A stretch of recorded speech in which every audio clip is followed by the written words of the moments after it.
家好啊！呢條影片咧就會介紹點樣用 Cloudin AML Portal 去為客戶進行呢一個嘅 AML 名稱篩查嘅。好簡單，咁只需要進入翻 Cloudin AML Portal 嘅網站，喺右上方客戶登入呢度撳一下，咁就會進入咗呢個登入嘅畫面。咁呢個畫面咧可以有英文啦、簡體中文或者繁體中文嘅。如果你未註冊咧，都要註冊翻一個帳號。咁喺呢度，我哋就輸入翻一個帳號資料啦，然之後就登入。登入咗之後咧，就可以喺一個儀表板嗰度見到一啲基本嘅數據。由於呢個係一個新嘅帳號啦，暫時大部分數字都係零。咁我哋可以睇一睇呢個電子錢包嘅餘額。呢個系統咧，咁就會係用一個 credit 嘅形式去進行收費嘅。所以如果你個帳戶係冇晒 credit 嘅餘額咧，咁就做唔到好多功能嘅。如果你想增值嘅話，可以過嚟左手邊電子錢包呢一度，右上邊有一個網上增值。呢度咧亦都可以選購翻你需要購買嘅餘額嘅。我哋翻嚟左手邊客戶呢一度，我哋咧就點擊右上角嘅新增客戶。呢度有一啲指示教你點樣去輸入一啲客戶嘅名。第一部分咧，我哋就要揀咗我哋而家想查嘅係究竟一個人名啊，定係一個公司名。如果係人名嘅話咧，咁我哋喺度做一個簡單嘅示範啦。譬如我打呢個嘅CY 梁，名稱係一定要打嘅。另外國家或者地區呢一格咧都係要選擇嘅。至於其他證件號碼、聯絡人啊、聯絡電話呢啲咧，咁就係選擇性，就唔一定要打嘅。我亦都有一個備註啦，可以喺度打返一啲你內部嘅備註嘅。撳咗個新增客戶之後咧，嗰個記錄就會喺度。呢個時候咧，其實嗰個客戶成功新增咗，但係嗰個 AML 搜查咧係仲未進行嘅。見到呢個監控係停用啦。我哋呢個時候咧就撳右手邊操作有個眼仔嘅 icon，就撳查看客戶，又或者撳翻呢個客戶嗰個名咧都可以入到去嘅。呢個時候咧，我哋就撳入去我哋個客戶嘅詳細資料嗰度入邊啦。呢個畫面咧就見到頭先我哋新增客戶嘅時候輸入嗰啲資料啦。如果有需要去更改嘅話咧，都可以撳呢個編輯客戶呢一度咧，就打返你需要入嘅資料啦。我哋打住 testing 儲存，跟住咧亦都可以撳返去客戶嗰度啦。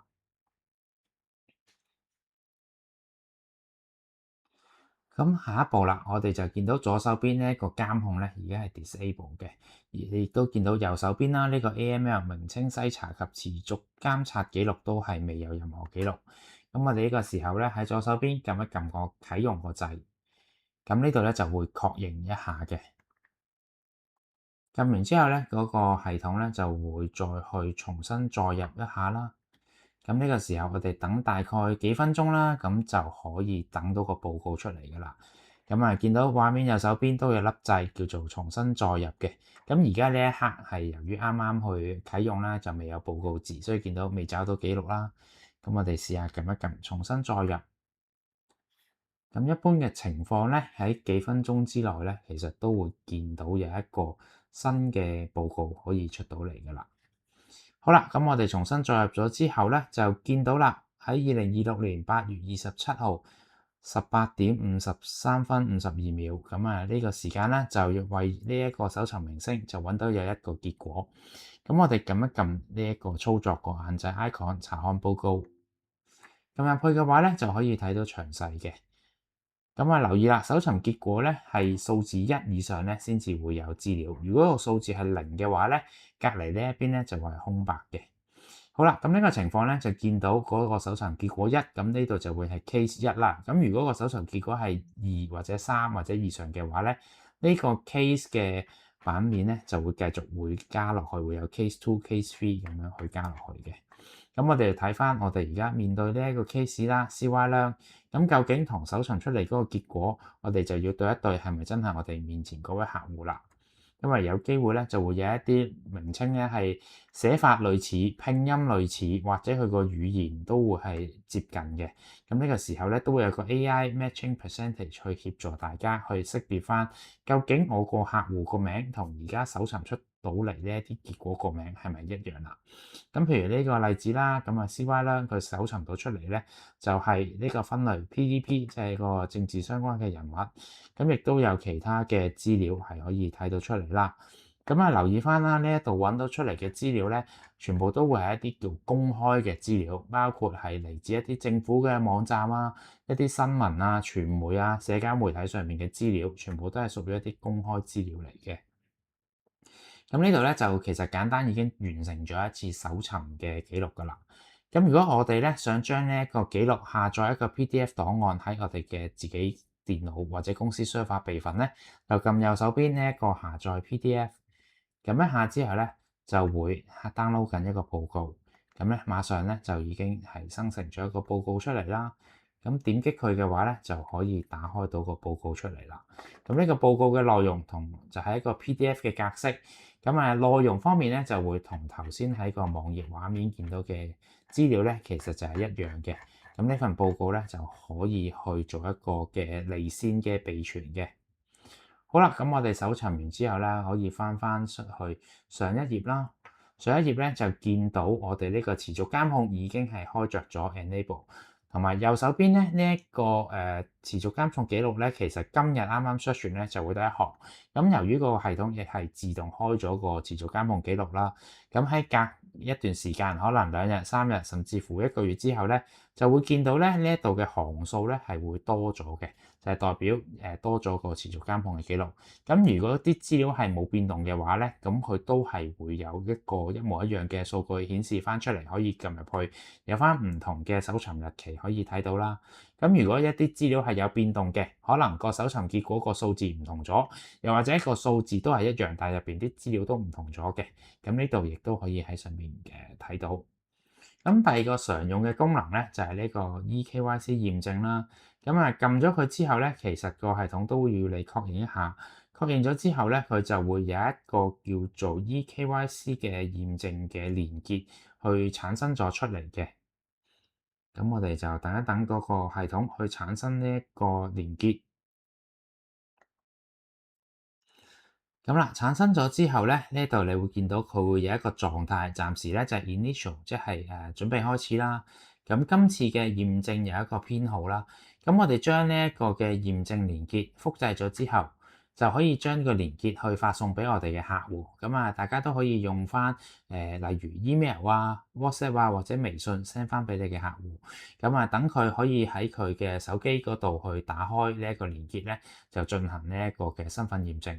留意啦，客戶收到之後咧，要用手機先至可以開到嘅。如果佢用電腦去開咧，就開唔到嘅。咁同埋佢就要喺呢個到期日之前去完成個動作，因為咧個到期日過咗期嘅話咧，咁就用唔到噶啦。客戶咧去到嗰個手機開咗呢個連結之後咧，佢就需要準備2件事情啦。第一就係佢嗰個證件，例如係佢嘅身份證，因為咧就要即時去影相嘅。第二咧就係準備一個背景比較穩定、顏色比較統一嘅背景嘅顏色嘅背景咧，就去影相，要有一啲自拍照，現場去拍攝嘅，就唔可以攞一啲相簿入邊已經儲存咗嘅影像去做認證嘅。佢影完個自拍照之後咧，個系統就會即刻將個身份證入邊嘅相片啦，同埋佢即時影個自拍照咧，做一個核對嘅。如果個核對成功嘅話咧，咁個系統就會回覆翻個狀態。如果核對係失敗嘅話咧，咁都會有個狀態喺度。可以到時再睇翻啦。好啦，我哋啱啱就做完咗一個嘅簡單嘅示範啦。我哋翻出嚟呢一個客戶嘅界面，見到有一個嘅列表嘅清單啦。我哋而家咧亦都試下入多第2款客戶。例如咧，我哋就有一個公司 organisation 嘅名稱啦。我哋咧就試下入一間公司ABC Company Limited，我複製過去啦。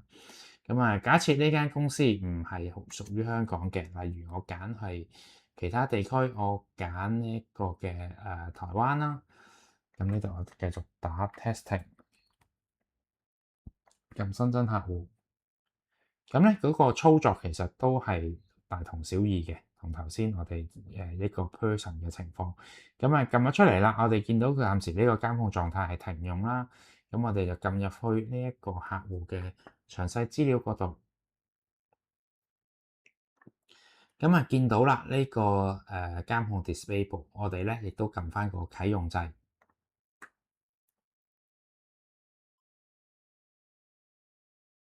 咁啊，啟用咗之後啦，而家嗰個狀態改變咗，咁我哋亦都試下重新再入一下啦。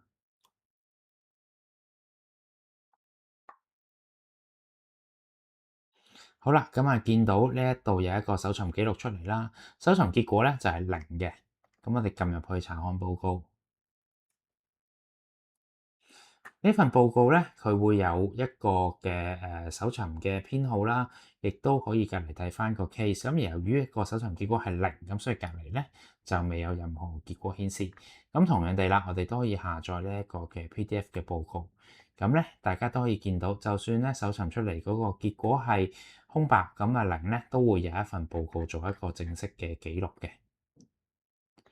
好啦，咁我哋頭先示範咗兩個嘅搜尋啦，咁有一個設定我哋都可以繼續去做嘅，就係將我哋嘅客戶個風險評分咧去填寫翻落去。咁啊，我哋例如揀翻我哋第一個揀嘅 person 嘅類型呢個 CY Learn 啦。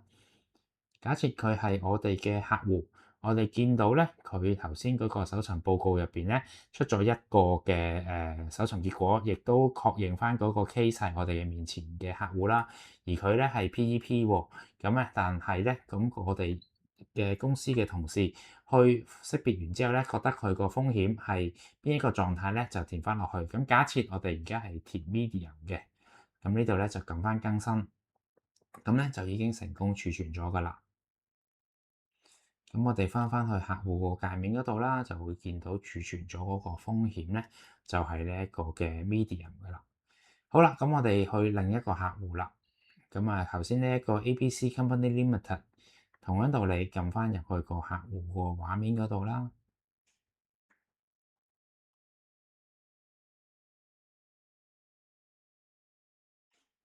繼續撳呢一個編輯風險評分。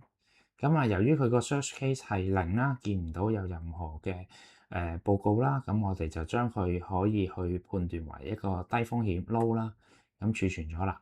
儲存咗之後咧，我哋翻出嚟呢一個客戶個列表，亦都有一個資訊見到呢兩個客戶咧嗰個風險評分喺邊度。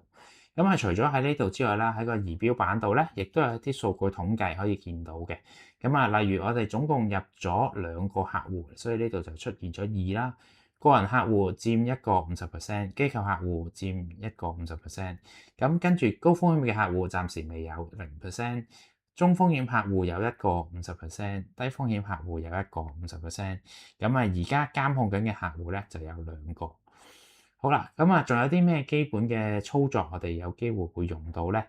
第一咧就係我哋有機會可能有一啲客戶已經同我哋結束咗業務關係，我哋要將佢嗰個監控啦，其實就可以由啟用轉做關閉嘅。咁我哋撳翻入去嗰個客戶個版面嗰度啦，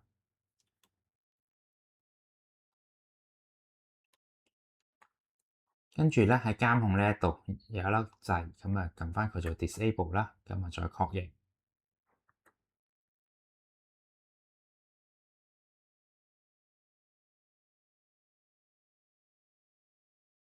確認咗之後咧，監控就會停咗。我哋可以出翻嚟呢個列表嗰度啦，見到係停咗啦。同埋儀表板呢度咧，個數據亦都會更新咗嘅。監控客戶呢度咧已經由2個變咗做1個嘅。咁我亦都可以睇下呢一個嘅電子錢包啦。電子錢包呢度咧，其實就會睇晒我哋過往一啲操作，如果係有扣到 credit 嘅，會見到嘅。嗱，例如啦。第一個就係我哋第一次為呢個個人客戶 CY 啦，去啟用一個嘅持續監控，就扣咗一個 credit。跟住咧，我哋就做 eKYC 啦，咁啊扣咗4個 credit。然之後咧，我哋就再幫嗰個公司客戶 ABC Company Limited 去做一個嘅持續監控，咁又扣咗一個 credit 嘅。咁就算咧，我停咗嗰個持續監控啦，咁其實咧就係停咗將來嘅操作嘅啫。咁啊，過往發生咗扣個 credit 咧，係唔會再扣refund 翻嘅。但係咧，如果我要重新去啟用翻嘅話咧，咁係會重新扣過嘅。咁我哋咧而家嘗試下將呢一個 CY-Learn 嗰個持續監控再次開啟。咁啊呢度操作多一個功能啦，就係持續監控咧可以喺呢個客戶列表嗰度，其實呢度一樣有粒掣咧係可以去撳翻佢出嚟嘅。好啦，撳咗佢出嚟之後咧，我哋可以翻去個電子錢包嗰度睇睇。咁你會見到咧，啱啱呢個 CY-Learn 嗰度咧，亦都係扣咗一個 credit 嘅。咁見到總共啦，係為 CY-Learn 呢個人嘅name screening 咧，咁就係去扣咗2個 credit。咁所以咧，呢個操作上面大家都可以留意翻啦。同樣啦，如果係 eKYC 嗰個操作啦，當你去啟動咗個 eKYC 之後又取消咗喎，咁嗰個 credit 亦都係唔會分，同埋你再重新去開始多一次 eKYC 咧，亦都係會再次扣 credit 嘅。好啦，咁我哋而家咧就繼續去示範一啲常用嘅功能啦。第一個咧就係匯入客戶啦。咁有可能咧你就已經有一個完整嘅客戶資料喺其他嘅系統，或者你公司有一個 Excel 儲存咗喎。咁你可以咧就下載我哋呢一個嘅 CSV 嘅檔案。咁跟住咧將你公司嘅客戶嘅資料啦填入去我哋呢一個格式。咁右手邊都有啲指示講點樣去填嘅。咁呢個係一個示範啦。咁其實咧個操作都簡單嘅。咁用 Excel 去開翻呢個 CSV 檔案。咁咧第一行其實係一啲嘅欄位嚟嘅。第二行開始咧就係入翻你需要入嘅客戶資料。譬如呢一個就係一個person 嘅資料啦，名啊，佢嘅證件號碼等等。填翻晒啲資料之後咧，咁亦都可以上載過去㗎啦。記得要跟翻我哋嗰個系統嗰個指示嘅格式要去填啦。特別係留意啦，國家地區嗰度咧要入翻呢個 Alpha 2嘅國家代碼，即係譬如香港就要入 HK，中國內地咧就咁 CN，美國就 US 咁樣嘅。好啦，咁我哋咧就嘗試一下上載我哋頭先嗰個示範嘅檔案啦。揀翻個檔案，跟住咧就撳上載。等一陣，個系統咧，其實而家咧就會係去處理緊。處理完之後咧，就會有個結果啦。分別見到啦，我哋頭先上載翻嚟嘅檔案啦，成功嘅有3個嘅。已經完成咗啦。咁我哋可以翻過嚟客戶列表呢度，見到啦，啱啱新增嗰個檔案嘅資料咧就已經入晒落去啦。對一次啦。有陳大文、Apple Consultant 同呢個黃志軍。呢度見到啦 ，Apple Consultant 陳大文同黃志軍。留意啦，上載完之後咧，佢哋嘅持續監控嘅狀態咧係未開啟嘅。係要人手啦，去為翻每個客戶去撳嗰個開啟，先至可以去撳到出嚟嘅。好啦，咁我哋咧下一個示範嘅功能咧就係匯出個功能啦。假設我想將我嘅客戶嘅資料匯出喺個電腦做其他處理，咁我入翻嚟客戶呢一版啦。右上角呢一粒匯出嘅掣，撳咗之後咧，咁我哋就會有一個 Excel 嘅檔案出咗嚟啦。打開呢個 Excel 咧，其實咧佢就首先有一啲提示啦，因為本身 Excel 咧就有個新啲嘅格式，唔緊要嘅，我哋可以照開。開到之後咧，就會見到我哋嗰個客戶嘅資料。你會見到啦，我哋每一個客戶咧，其實都會有一個 Customer ID 呢度係數目字嘅。你可以對翻每一個客戶嘅資料啦，究竟佢嘅種類係公司定係個人啦，另外佢其他名啦，同埋佢嘅持續監控狀態係點樣。呢度嗰個特別嘅用途啦，就可以俾你去睇翻晒你究竟嘅客戶清單，究竟有幾多係高風險、中風險、低風險等等。另外啦，呢一個export 出嚟嘅 Excel 咧，其實咧你會留意到咧係唔見有佢嗰個嘅每一行嘅 eKYC 嘅資料，同埋每一行嘅持續監控入邊嘅 AML 搜尋嘅報告記錄嘅，因為嗰啲咧就要撳翻入去每一個客戶入邊先至可以睇到，咁就暫時未有可以喺呢一度見到嘅，除咗係見到佢嗰個狀態係有監控啦，定係冇監控嘅啫。譬如見到CY-Learn 呢一個啦，雖然係 enable 咗，但係咧撳咗入去之後咧，嗰個系統右手邊呢一啲名稱篩查記錄咧係唔會顯示，eKYC 驗證呢一啲詳細資料咧都唔會喺個 Excel 嗰度顯示，係需要你個別為每一個客戶去下載嘅。好啦，咁啊，大部分嘅功能咧都已經示範咗啦。咁啊，如果再有其他問題嘅話咧，歡迎可以聯絡我哋再去個別查詢嘅。